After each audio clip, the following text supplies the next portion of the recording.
Hallo vom Würstelstand. Wir interviewen heute wieder einen sehr prominenten Gast. Zu uns gekommen ist Peter Kraus. Hallo Peter. Hallo. Danke, dass du dir Zeit genommen hast für uns. Bitte, bitte. Die wichtigste Frage natürlich gleich zu Anfang.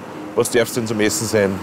Ich esse heute mal Käsekreiner. Wenn ich schon in Wien bin, dann Käsekreiner. Senf oder Ketchup? Senf.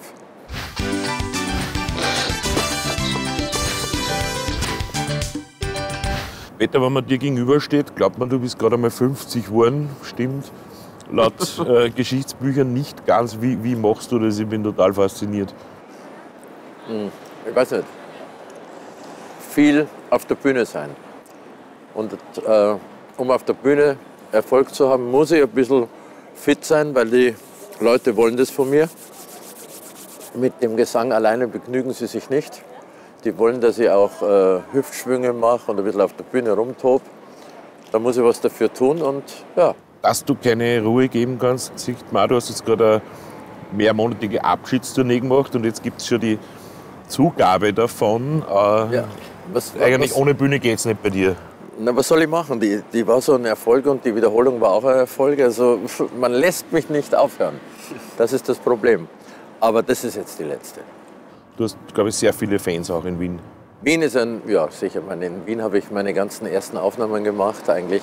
Ich sage jetzt mal, meine Gesangskarriere ist von Wien eigentlich ausgegangen, ist gestartet worden von hier. Ich glaube, deshalb habe ich hier besonders viele gute alte Fans, sagen wir mal so. Du hast damit zu mir in einem Interview gesagt, nach dieser Abschiedstournee kommt nur mehr der Genuss.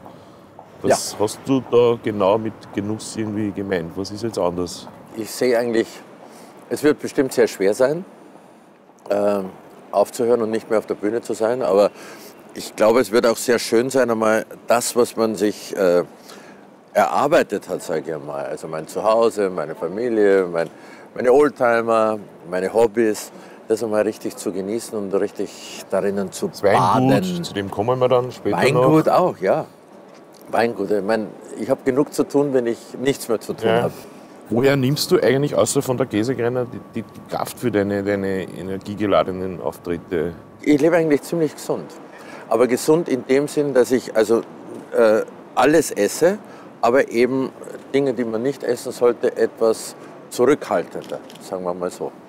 Aber mich nicht kasteie, also irgendwas oder irgendwelche Kuren. Oder ich glaube, ich habe den Vorteil, dass ich noch nie eine Kur gemacht habe. Ich habe also noch nie weniger Gewicht gehabt und das wieder angegessen und wieder weggehungert. So etwas hat es bei mir noch nie gegeben. Also ich halte mich immer auf meine 78 Kilo und das seit ewiger Zeit. Seit, glaube ich, 2 Jahren hast du ein kleines Weingut in Gamlitz, wenn ich richtig informiert bin. Bei Gamlitz, ja. Wie sind deine Kenntnisse mittlerweile nach 2 Jahren? Noch nicht so gewaltig. Es ist auch noch nicht so weit. Also wir werden nächstes Jahr, also in dem Jahr, die erste richtige Ernte einbringen. Und dann bin ich mal gespannt. Wir hatten anfangs Schwierigkeiten, aber ich habe natürlich einen riesen Berater, das ist Manfred Thement, das ist ein Freund von mir, mit dem ich das mache.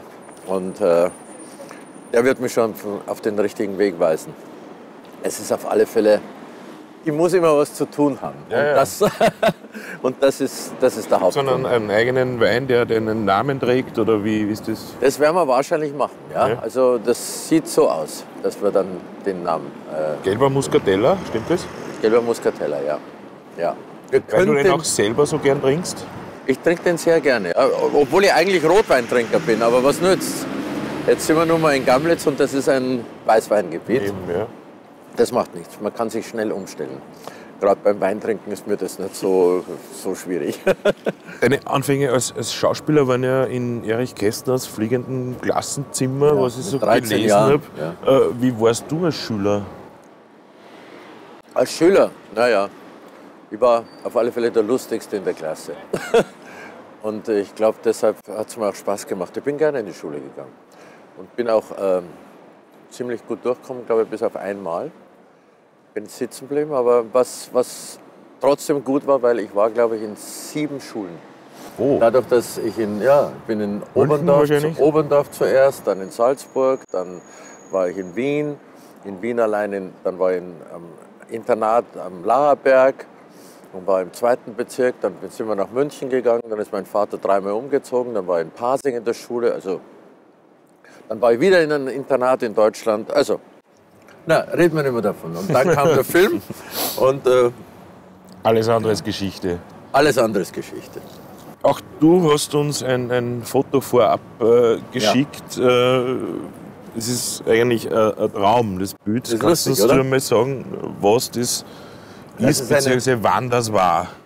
Es ist eine BMW Isetta, auch Knutschkugel genannt in Deutschland. Genau, und das ist hinten mit den Rädern zusammen und vorne geht die Türe auf. Es war mein erstes Auto, weiß ich nicht, ob man das nennen kann, aber mein erstes Fahrzeug.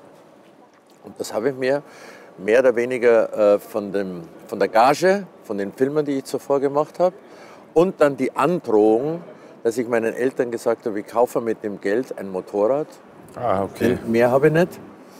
Und dann hat meine Mutter mir noch 1000 Euro drauf, D-Mark natürlich, D-Mark, ja.